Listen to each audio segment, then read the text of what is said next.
Good morning children. मैं doctor किरण श्रीवास्तव आज आप लोग की हिंदी की पाठ्य पुस्तक से तीसरा अध्याय पढ़ाने जा रही हूँ बच्चों। इसके पहले मैं 2 अध्याय पढ़ा चुकी हूँ, प्रश्नोत्तर भी लिखवा चुकी हूँ। आशा करती हूँ आप लोग सभी उसको याद कर रहे होंगे।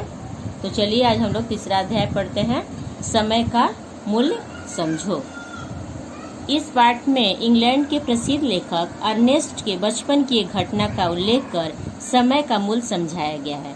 बच्चों, इस कहानी में लेखक जो है अर्नेस्ट, उनके बचपन की घटना का उल्लेख किया गया है और उन्हीं के घटना पर आधारित समय का महत्व को समझाया गया है। चलिए शुरू करते हैं। समय बहुत मूल्यवान है। समय का चक्र अपनी गति से चलता रहता है। जो इस चक्र में पिछड़ जाता है उसे असफलता हाथ लगती है, बाद में पछतावा व्यर्थ रहता है। अतः समय की कद्र करना सीखो। इससे जीवन में अनुशासन आता है तथा सभी काम समय सीमा में सफलतापूर्वक पूरे होते हैं। देखो बच्चों, जो समय का उपयोग नहीं करता है, पछताने के अलावा उसको कुछ भी हाथ नहीं लगता है। मान लो एग्जाम है, आपने पढ़ाई नहीं किया और एग्जाम आ गया, तो क्या लिखिएगा एग्जाम में? कुछ भी नहीं लिखिएगा। फिर आप सोचेंगे ओह कितना अच्छा होता अगर मैं पढ़ लिया होता। तो वही बात है, किसी भी काम को करने के लिए उसके समय पर ध्यान देना चाहिए। ऐसा कि नहीं कि अभी करना छोड़ो कल करेंगे, कल पे कोई चीज नहीं छोड़ना चाहिए।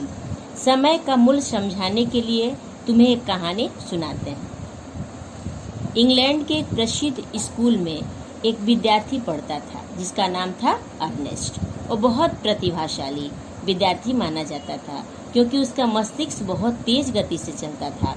वह कक्षा में अध्यापक द्वारा बताई गई बात को बड़ी शीघ्रता से समझ लेता था।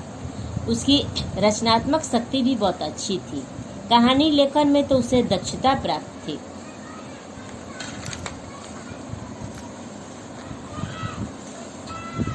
अन्य विद्यार्थी प्रयास करके भी अर्नेस्ट जैसी कहानी नहीं लिख पाते थे।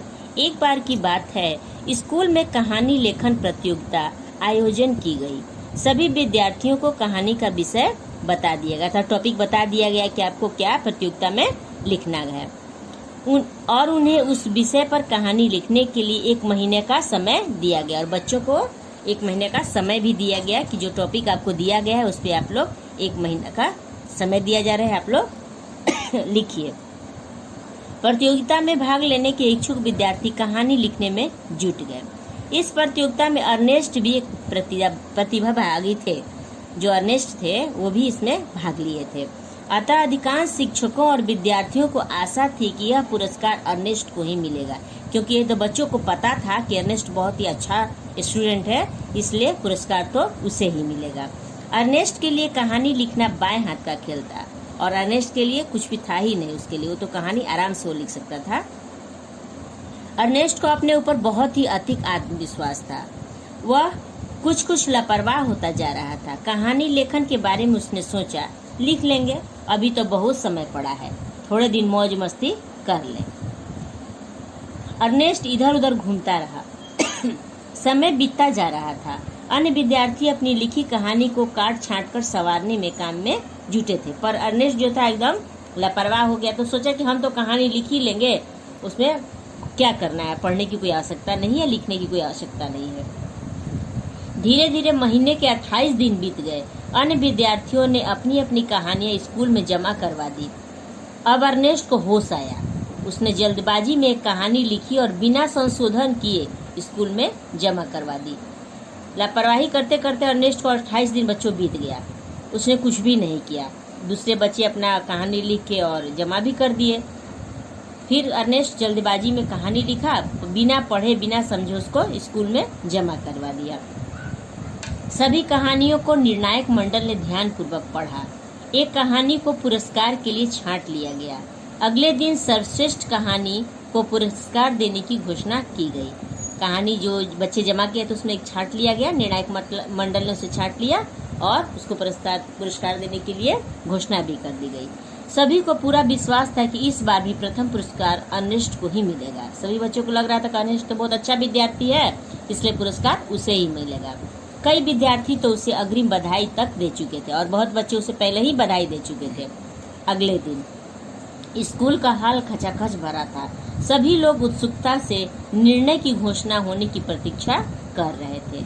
निर्णायक मंडल के अध्यक्ष ने सर्वश्रेष्ठ कहानी और उसके लेखक के नाम की घोषणा की।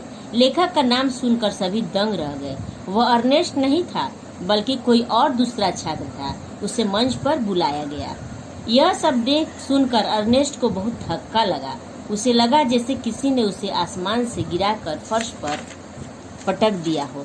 उसे अपने अपमान का अनुभव हुआ। उसकी ओर किसी ने ध्यान तक नहीं दिया। अब देखो, इतना तेज विद्यार्थी की तरफ भी कोई ध्यान नहीं दिया।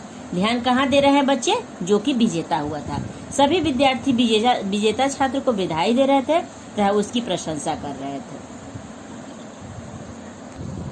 अर्नेस्ट हॉल से उठकर चुपचाप अपने घर की ओर चल दिया।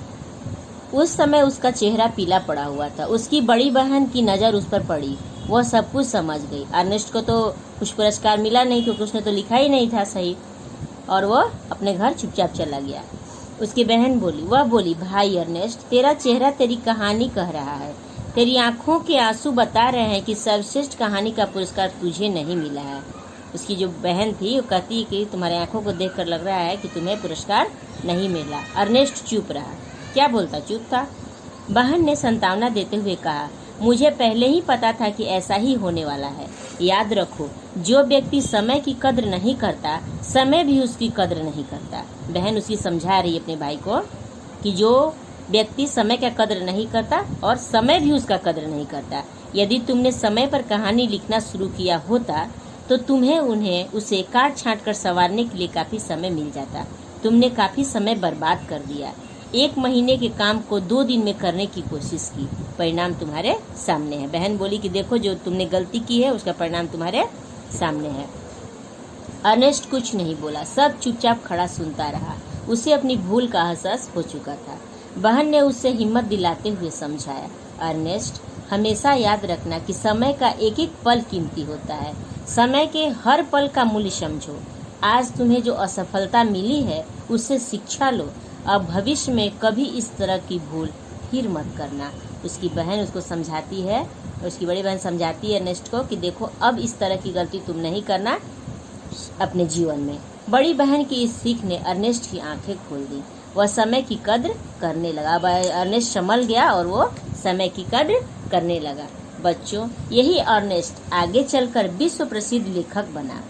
तब इसका नाम हुआ अर्नेस्ट हेमिंग्वे।